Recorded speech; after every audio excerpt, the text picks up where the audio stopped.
لیکن قرآن حکیم کا جو مطالعہ کریں گے تو سورہ روم کی آیت نمبر 41 میں فرمایا کہ ظاہر الفساد فی البر والبحر بما کسبت ایدی الناس، یہ تمہارے اپنے ہاتھوں کی کمائی ہے، تمہارے کرتوت ہیں،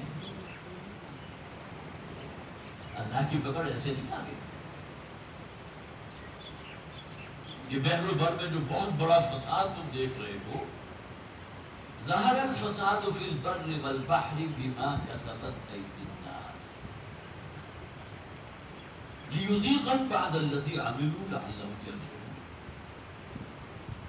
اللہ تعالیٰ تمہیں جھنجھوڑتا ہے، اپنی طرف سے کچھ مسائل کے اندر جو ہے وہ تمہیں مبتلا کرتا ہے۔ جن لوگوں کے اوپر وہ افتاد آئی ان کا تو سب کچھ لٹ گیا نا، لیکن ہمارے لیے کہ جو محفوظ رہے ان کے لیے کیا امتحان ہے اس میں، کہ جن جن کو اللہ نے دیا ہے اب ان کا امتحان یہ ہے کہ وہ کتنا دل کھولتے ہیں ان لوگوں کی مدد کے لیے، کیسے ان کا اثر ہوتا ہے۔ تو سورہ روم آیت نمبر 41 میں گویا کہ one side of the picture یہ بیان کر دی گئی کہ یہ جو تم اس بحر و بر کے اندر جو فساد اور یہ جو جسے آپ ایک تو فساد لوگوں کے درمیان بھی ہے نا، اس کا بھی ذکر بھی قرآن میں کہ یہ بھی اللہ کے عذاب کی شکل ہوتی ہے کہ لوگوں کے اندر خون ریزی ہو، ایک دوسرے کو قتل کریں، نہ قتل ہونے والوں کو یہ معلوم کہ مجھے کیوں قتل کیا جا رہا ہے، اور نہ قتل کرنے والا جو ہے اس کے سامنے واضح کہ میں اسے کیوں قتل کر رہا ہوں۔ قیامت کی نشانیوں میں سے ایک نشانی یہ بھی ہے جس کا ذکر ہوئی ہے۔ سورہ سجدہ آیت نمبر 21 میں فرمایا گیا وَلَنُذِيقَنَّهُم مِنَ الْعَذَابِ الْأَدْنَىٰ مِنَ الْعَذَابِ الْأَكْبَرِ، ہم لازماً انہیں چھوٹے چھوٹے عذاب جو ہے چھٹکے متوجہ کرنے کے لیے، خبردار کرنے کے لیے آفات کی شکل میں بھیجتے رہیں گے۔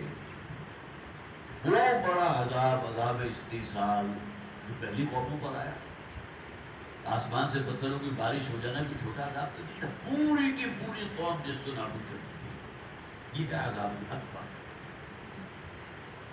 اور ایک مراد یہ بھی لی گئی ہے کہ جو آخرت میں جہنم کا عذاب ہے وہ ہے اصل میں عذاب اکبر۔ یہ سورہ سجدہ آیت نمبر 21 ہے۔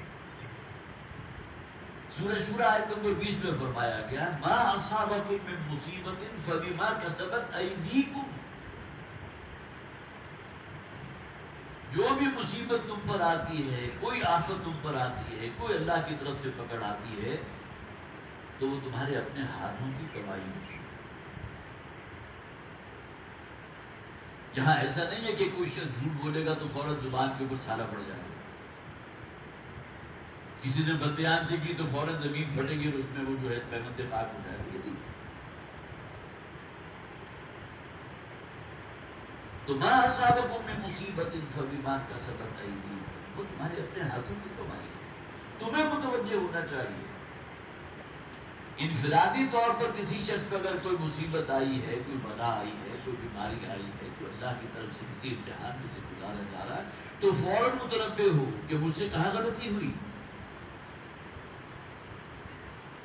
قرآن حکیم میں یہ باتیں جو ہے آپ کو جا بجا نظر آ رہی ہیں۔ اگر انسان دوسروں کو مورد الزام سے جو ہے بناتا رہے گا اپنے آپ کو بھول گئے۔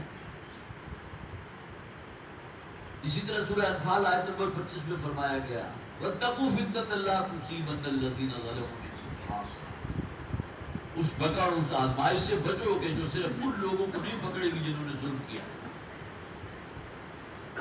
بلکہ اللہ کی طرف سے جو پکڑ آتی ہے تو پھر سب کو بہا کر لے جاتی ہے۔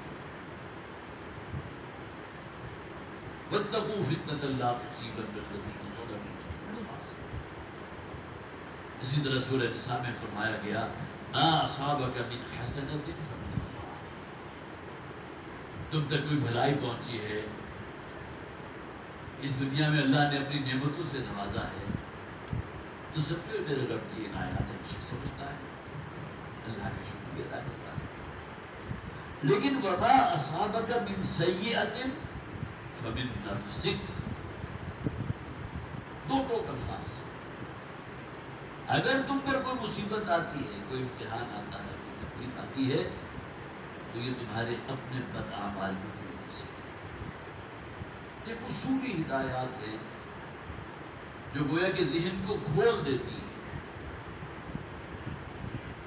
چند سوالات پھر بھی برقرار رہتے ہیں کہ بڑے بڑے فاسق اور فاجر اور لٹیرے اور آج کی زندگی جو ہے وہ تو بھری پڑی ایسے لوگوں سے.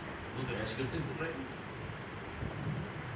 وہ تو چین اور آرام سے ہیں, بلکہ سیلاب کے نام پر جو فنڈ اکٹھا کیا جا رہا ہے اس میں بھی غبن کر رہے ہیں, لوٹ مار مچا رہے ہیں.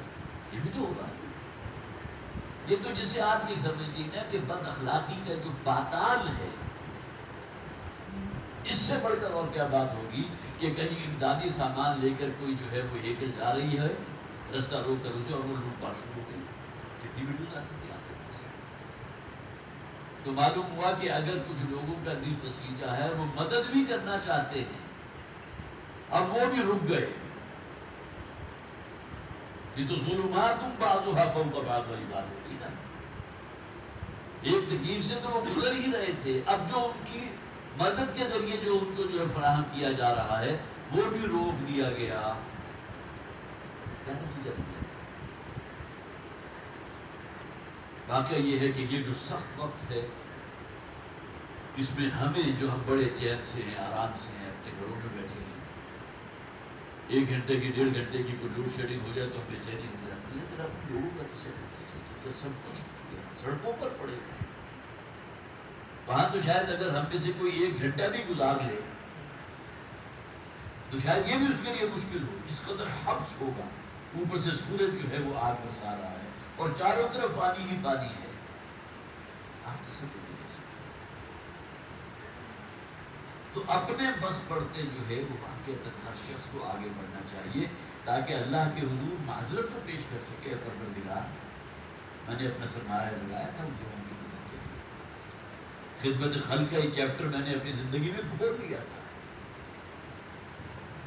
اللہ کرے کہ مجھے اور آپ کو سب کو توفیق ہو اس بات کی, اور ان لوگوں کے لیے خاص طور پر دعا کیجیے اللہ تعالیٰ کے لیے آسان کا پیدا فرمائے. باقی یہ ہے کہ بہت ہی دل دکھتا ہے, دل کٹتا ہے جب وہ خبریں اور وہ چیزیں